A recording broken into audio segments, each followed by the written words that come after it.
It was a crisp, quiet morning on my sprawling ranch, the kind where the rooster's crow pierced the stillness and the wind whispered through the ancient oaks. For years, I'd carved out this slice of peace, a haven built on sweat and stubborn will. But that calm shattered when a sheriff's cruiser churned up the dust on my long dirt driveway. I squinted from the porch, thinking it was a mistake, maybe they were lost. Then another cruiser rolled in, followed by a third. Within minutes, my barn was surrounded like I was some outlaw in a standoff. I wasn't breaking any laws. I wasn't even in trouble. And here's the kicker. I'm not part of any HOA.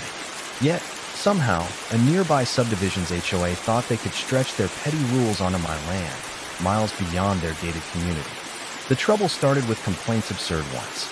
They didn't like the deep green of my barn roof or the way my horses roamed freely across my own acres. It was nonsense, but they'd convinced the sheriff's office to show up, acting like I was running some criminal enterprise.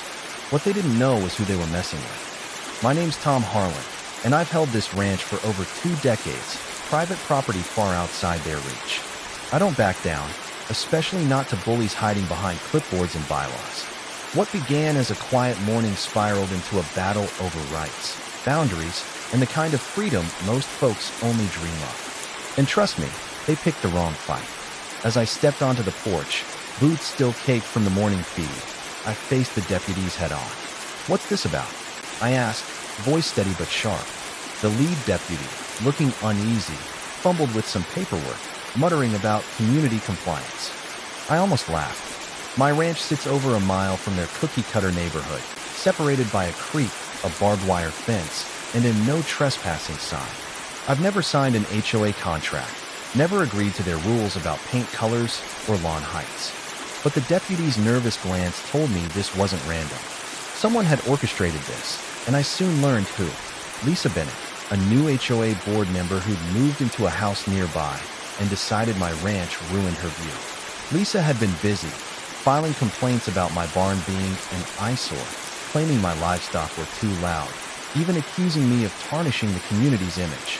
She had no legal ground, but that didn't stop her from rallying the HOA board and pulling strings until the sheriff's office got involved. The deputies, clearly uncomfortable, were just following orders, caught in what looked like a civil dispute. But I sensed something bigger brewing. Someone was testing how far they could push me. After they left, empty-handed and unsure why they'd even come, I drove to the county office, pulling every record on my property. As expected, no liens, no HOA ties, nothing. My ranch was grandfathered in, untouchable. But the game was just beginning. A few days later, I found a folded notice taped to my gate, official-looking, claiming I was in willful violation of neighborhood standards and had 14 days to comply or face fines. I crumpled it in my fist. This wasn't just Lisa being nosy, it was coordinated. The HOA was trying to set a precedent, clawing for control over land they had no right to. I wasn't alone either. Other landowners nearby, also outside the HOA, whispered about strange visits, threatening letters, even legal warnings. Most ignored it, hoping it'd fade.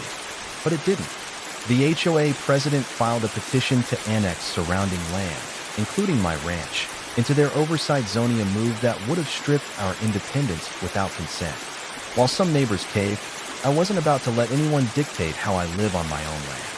Things escalated fast. Twice in 1 week, slick-suited compliance officers showed up, waving cease and desist letters about my livestock pens, claiming they violated aesthetic guidelines. I didn't take their papers, just pointed to the road and told them to leave. Then came the drones, buzzing over my property like vultures. At first, I thought they were hobbyists, but my trail cams caught them zooming in on my barn, my horses, even my house.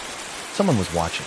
I called the sheriff's office, but they brushed it off. Drones weren't illegal unless they caused damage. Neighbors started pulling away, too. My friend Jack admitted he'd let the HOA monitor his land to avoid a legal mess. It felt like I was being boxed in, isolated. The breaking point came when I woke to find bright orange survey flags staked across my pasture, slicing through my grazing field. Proposed boundary realignment, they read. Someone had trespassed in the dead of night to plant them. My blood boiled. I called the county, demanding answers. The clerk's voice tightened as she revealed a petition not from the HOA, but from a private land development company I'd never heard of. They partnered with the HOA and filed to rezone my land and others for mixed residential use. My ranch was ground zero. Then came the real twist. The company's CEO was Lisa's brother, Mark Bennett. This wasn't just an HOA-powered tri-pit, it was a calculated land grab, masked as community improvement. They wanted my land for cookie-cutter houses, and they were playing dirty. County hearings were already scheduled, permits filed on the sly. Most folks were too scared or exhausted to fight. Not me. I dug through old deeds, survey maps, even photos from when my dad and I built the south fence. I secured affidavits from neighbors, including a retired county planner who swore my land was never tied to any HOA or residential plan. Then I walked into the county hearing with a binder thick enough to stop a bullet. The room was packed. Lisa sat up front, smug, Mark beside her in a crisp suit, flipping through notes like they'd already won. But as I laid out the evidence, trespassing, drone footage, fake notices, and the glaring conflict of interest, the mood shifted. When I revealed Mark's company had submitted architectural renderings before the zoning was even approved, the zoning commissioner's eyebrow shot up. The board halted the proceedings, announcing an investigation. Lisa's smirk vanished. Mark tried to object, but the damage was done. As I laughed, a stranger slipped me an envelope and whispered, "This isn't over. Another buyer's waiting, and they don't play nice." My gut twisted. This wasn't just Lisa and Mark, it was bigger, a machine I hadn't fully uncovered. I didn't wait. I hired a sharp land attorney, someone who knew the county's dirty corners, and we filed a complaint with the state land board for harassment and attempted annexation. I installed security cameras, reinforced my fences, and documented every inch of my land. The drone stopped. The HOA went silent. Weeks later, the county killed the development plan. Lisa quit the HOA board, citing personal reasons, and Mark's company slunk away. Word spread, and other landowners found their nerve, sharing their own stories of coercion. The ranch stayed minored barn, free horses, and all. But peace feels fragile now. That fight taught me freedom isn't a given, you've got to guard it, tooth and nail. If an HOA or anyone tries to strong-arm your land, don't bend. Know your rights, hold your ground, and never trust a rule that doesn't apply. My ranch still stands, but I keep one eye open, because out here, the next fight's always just over the horizon.